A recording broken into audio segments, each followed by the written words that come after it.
लेकिन परमात्मा के प्रति प्रेम का परिणाम देखो। एक दिन ये अपने चौके में रोटी बना रहे थे।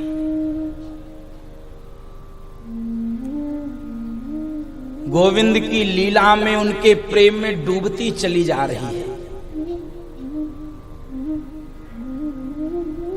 देहभान शून्य होता चला गया। गोविंद याद आते गए। छोटे से थे कन्हैया मेरे आंगन में आते थे, अपनी ठुड्डी मेरे कंधे पर टिका कर कहते थे भाभी मोए आधी रोटी दे दे, और मैं अपनी आधी रोटी तोड़कर दे देती थी। कन्हैया खाते खेलते चले जाते थे। उस कन्हैया के प्रेम में वो रोती चली जा रही है। देहभान शून्य होते चले जा रहे हैं बंधु माताओं। चूल्हे के पास रोटी सेक रही है, एक रोटी चूल्हे में, एक रोटी तवे में। देहभान शून्य हो गया, रोटी जलने लगी।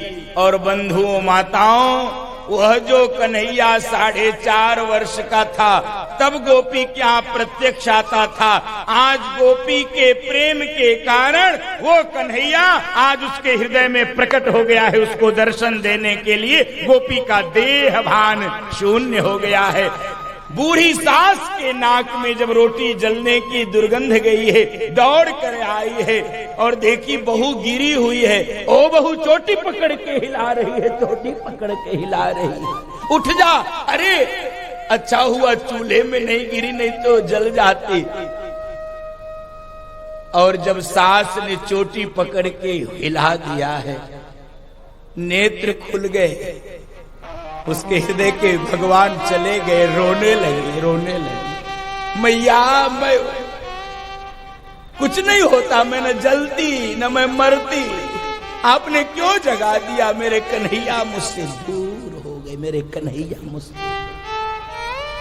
बंधु माताओं, आपके प्रेम के कारण परमात्मा प्रेम। इसी वृंदावन की एक कथा आपको सुनाता हूं। और आज राधा अष्टमी का दिन, यहां तो बस मौका लगे तो वृंदावन जाने को जी चाहता है, वृंदावन जाने को जी चाहता है, राधे राधे गाने को जी चाहता है, राधे राधे गाने को जी चाहता है, वृंदावन जाने को जी चाहता है, वृंदावन जाने को जी चाहता है।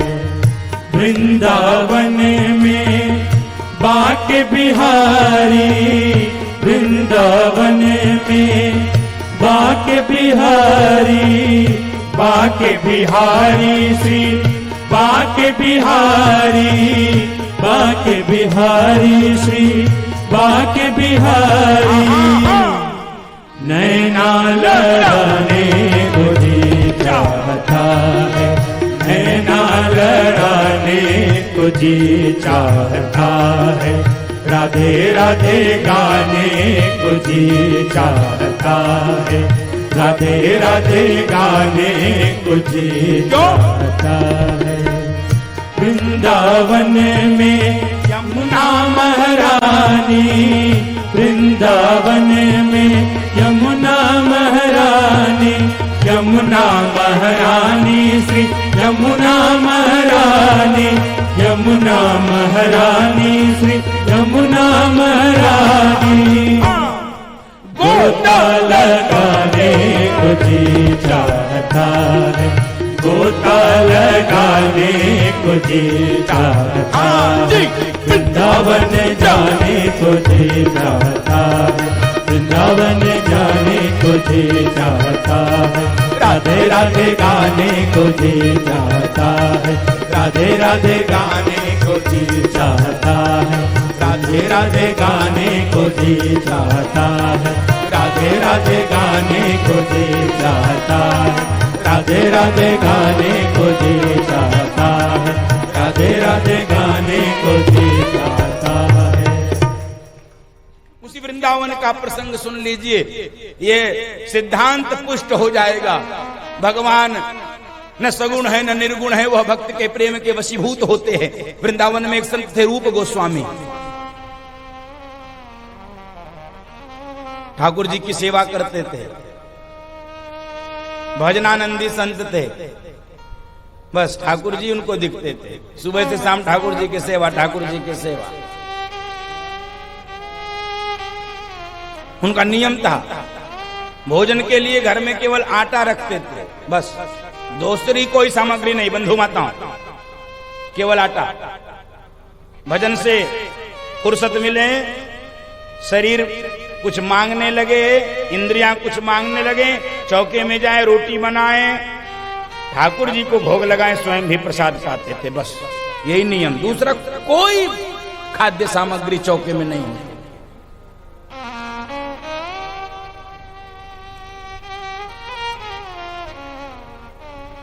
एक दिन भजन में बैठे थे, ध्यान की अवस्था में, और बंधु माताओं ध्यान में ही ठाकुर जी का ध्यान करते करते न जाने कैसे इनके मन में ये बात आ गई। मानसी पूजा में, मानसी पूजा में ये बात आ गई कि प्रतिदिन ठाकुर को रोटी का भोग लगाते हैं, ठाकुर रोटी खा खा के ऊब गया, क्यों ना आज खीर का भोग अपने ठाकुर को लगाएं, अपने गोविंद को लगाएं। मानसी पूजा में, प्रकट नहीं के भीतर यह चल रहा है। लेकिन आप जानते हैं घर में केवल आटा होता है, घर में तो कोई खीर की सामग्री होती नहीं, ना दूध है, ना शक्कर है, ना मेवा है, ना कुछ भी नहीं है, कैसे बनेगा खीर? समाधि ध्यान टूटा, पूजा से उठे, आसन से उठे, चौके में गए, वही रोटी वही आटा गूंथने लगे। घटना क्या घटी? सत्य घटना सुना। रूप गोस्वामी द्वार पर कुंडी खटखटा रहा, कोई बाबा बाबा ओ बाबा। कुंडी खोलने के लिए गए, द्वार पर एक ब्रज की छोरी खड़ी है, ब्रज की छोरी खड़ी। ब्रज की छोरी ने कहा, बाबा मैया ने दूध भेजो है, मैया ने दूध भेजो। और मैया ने कहा कि बाबा से कह दो आज ठाकुर को खीर का भोग लगा देवे। और बाबा मैया ने शक्कर भी भेजो है, मैया ने मेवा भी भेजो है, आज ठाकुर को खीर का भोग लगा दे। कांप गए रूप गोस्वामी की। मन में तो आया था, लेकिन मैंने किसी से प्रकट नहीं किया। ये क्या लीला चल रही है, क्या संयोग है, ये क्या हो रहा है? शरीर कंपन करने लगा। फिर भी उस ब्रज की छोरी के आग्रह को स्वीकार कर लिया, पात्र ले लिया, चौके में आके खीर सिद्ध करने लगे, खीर पकाने लगे। आनंदित हो रहे हैं, आज ठाकुर को खीर पवाएंगे। इतने दिन से रोटी खा खा के उब गया होगा मेरा ठाकुर। और बंधु माताओं, जब खीर पक गई, ठाकुर जी के सामने भोग के लिए रख के प्रसाद पाने जा रहे थे, तभी उनके मित्र सनातन गोस्वामी उनके कुशल क्षेम के लिए उनकी कुटिया पर आ गए। दोनों का अभिवादन हुआ, राधे राधे। और वही अभिवादन के क्रम में वह खीर का कटोरा रूप गोस्वामी ने सनातन गोस्वामी के सामने बढ़ा दिया। बंधु माता, सनातन गोस्वामी को तो पता था कि रूप का तो नियम है कि वो केवल रोटी, केवल बाटी पाता है, पवाता है, वो स्वयं भी वो रोटी पाता। ठाकुर ये आज खीर क्या? कहने लगे, रूप तूने नियम बदल दिया क्या भैया? आजकल 56 भोग खाने लगा क्या?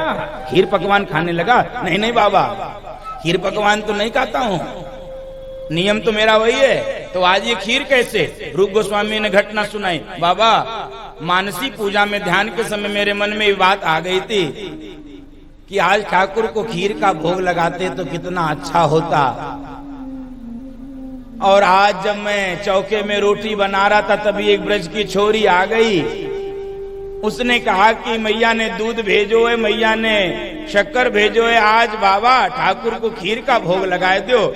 और इसलिए बाबा आज मैंने ठाकुर को खीर का भोग लगाया है, बाकी कोई बात नहीं, पाता तो मैं रोटी हूँ। बंधुओं माताओं, सनातन गोस्वामी ने जब घटना सुनी, एकदम उनकी पूरी आत्मा कांप गई, पूरा शरीर कांप गया, कंपन करने लगा। रूप ने कहा, बाबा क्या हुआ? अरे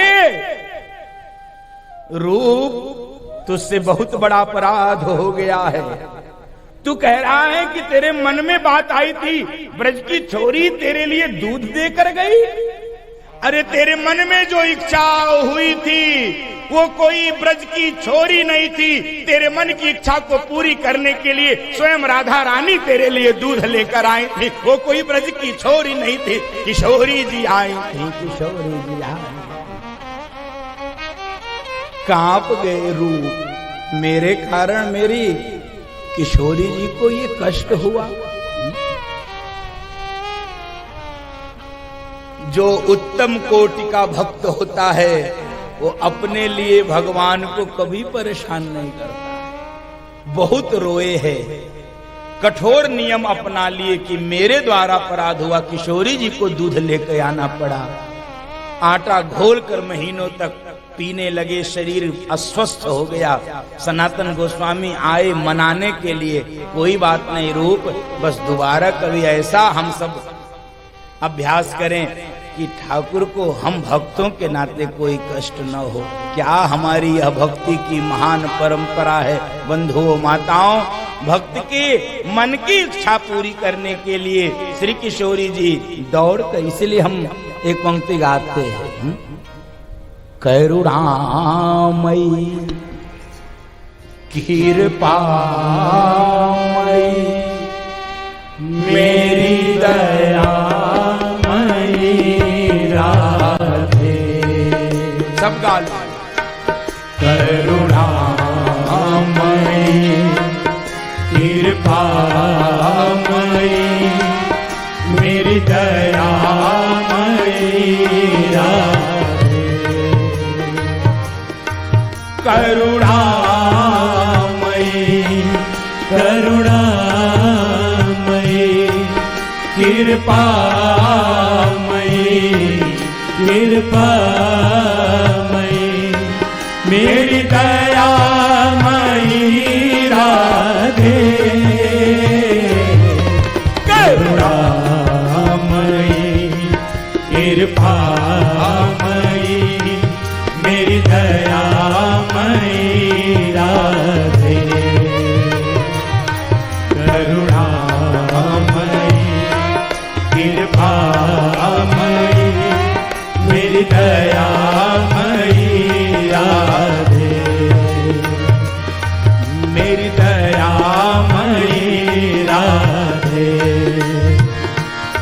मेरी दयामयी राधे। मेरी दयामयी राधे। मेरी दयामयी राधे। मेरी दयामयी राधे। करुणामयी राधे। कृपामयी राधे।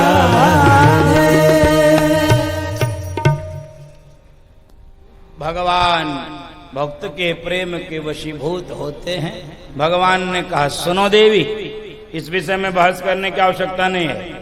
बंधु माताओं, सनातन धर्म को कमजोर करने के लिए ऐसे अनेक प्रयास किए जाते हैं, षड्यंत्र किए जाते हैं। व्यक्ति अपना घर बांट लिया, व्यक्ति धर्म बांट लिया, जाति बांट लिया, सब कुछ बांट लिया, अब कुछ नहीं बचा बांटने को तो भगवान बांटने लगा। सब जातियों के अलग अलग भगवान होने लगे। बंधु माताओं, बचना है, इससे बचना है। इसलिए शास्त्र अपने पढ़ने हैं, शास्त्रों को सुनना है, शास्त्रों पर शोध करना है, उनकी परंपरा को बढ़ाना है। तब शायद हम सब ठीक मार्ग पर चल सकें।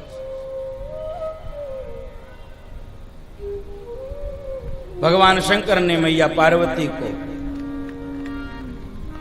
स्पष्ट किया, सगुन ही अगुन ही नहीं कछु भेदा। और सुनो, भगवान जो सगुण होते हैं ना, उसके पीछे का कारण सुन लो। लीला का कारण क्या है? क्या? जब जब धरती पर अधर्म, अन्याय, अत्याचार, पापाचार, मांसाचार, मदिराचार, दुराचार, व्यभिचार, अनाचार, कदाचार, सर्वत्र अपने पांव पसारने लगते। जब जब सज्जनों की वाणी बोलने में असमर्थ हो जाती है, लेखनी लिखने में असमर्थ हो जाती है, धरती के धैर्य धारण करने की सीमा समाप्त हो जाती है, गौ ब्राह्मण चीत्कार करके रोने लगते हैं, तो भगवान को आना पड़ता है। तब भगवान को इस धराधाम पे आना पड़ता है। चौपाई सबको याद है, मेरे साथ गाइए। जब जब होई धर्म के हानि,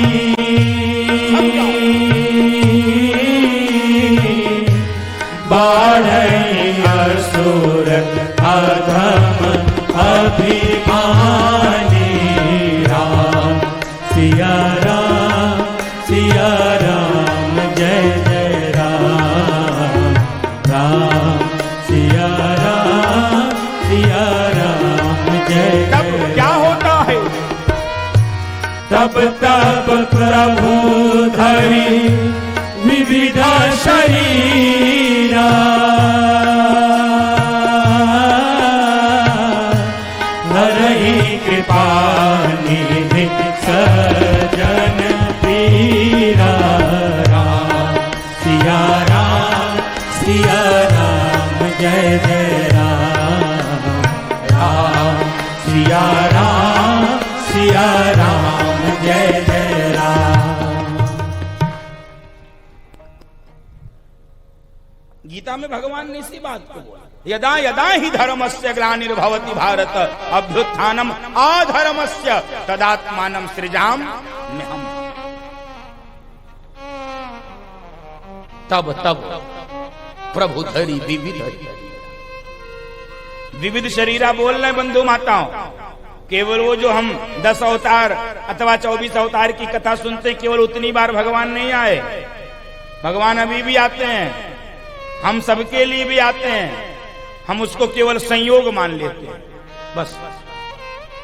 हम भगवान की कृपा को कृपा के रूप में न मानकर केवल संयोग मान लेते हैं। हम आपको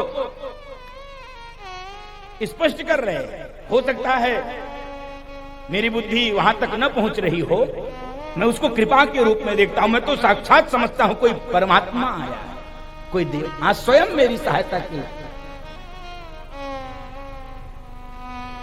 आपकी किसी हाईवे पर गाड़ी पंचर हो जाए, मान लो आपकी गाड़ी में कोई मरीज बैठा है, आप पीजीआई जा रहे हो, रात के 1 बजे 2 बजे गाड़ी पंचर, सुनसान, हाईवे पर कोई नहीं चल रहा है, मरीज मरणासन्न है, आप चिंतित हैं, उतर कर परेशान हो रहे हैं। अरे प्रभु, इतनी परीक्षा में भी कठोर परीक्षा, क्या कर रहे हो?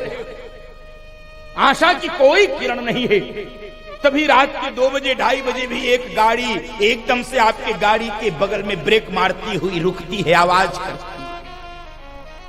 आप दौड़कर उसके पास जाते हो,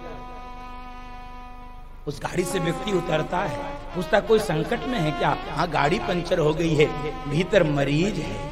वो कहता है अच्छा गाड़ी छोड़िए, आप मरीज को लेकर मेरी गाड़ी में बैठिए। आपको और आपके मरीज को लेकर वो पहुंचाता है पीजीआई। बंधुओं माताओं, वो रात के 2 बजे अचानक वो गाड़ी लेकर कौन आया था? तब तब प्रभु धरि विविध शरीरा, हरहि कृपा निधि सजन पीरा, राम सिया राम जय जय राम, राम सिया राम जय जय राम। मैं इसको कृपा मानता हूं, भक्त इसको कृपा मानता है। और जो दिमागी व्यक्ति होगा, जो केवल मस्तिष्क चलाता है, वो क्या मानेगा? संयोग। ये तो संयोग होगा। भक्त संयोग नहीं मानता, भक्त तो कृपा मानता है, कृपा मानता है। हिंदू माता भगवान शंकर ने कहा देवी, वैसे तो राम जन्म के अनेक कारण हैं, लेकिन समय कम है। भगवान शंकर के पास भी समय कम था, मेरे पास तो और ही कम है।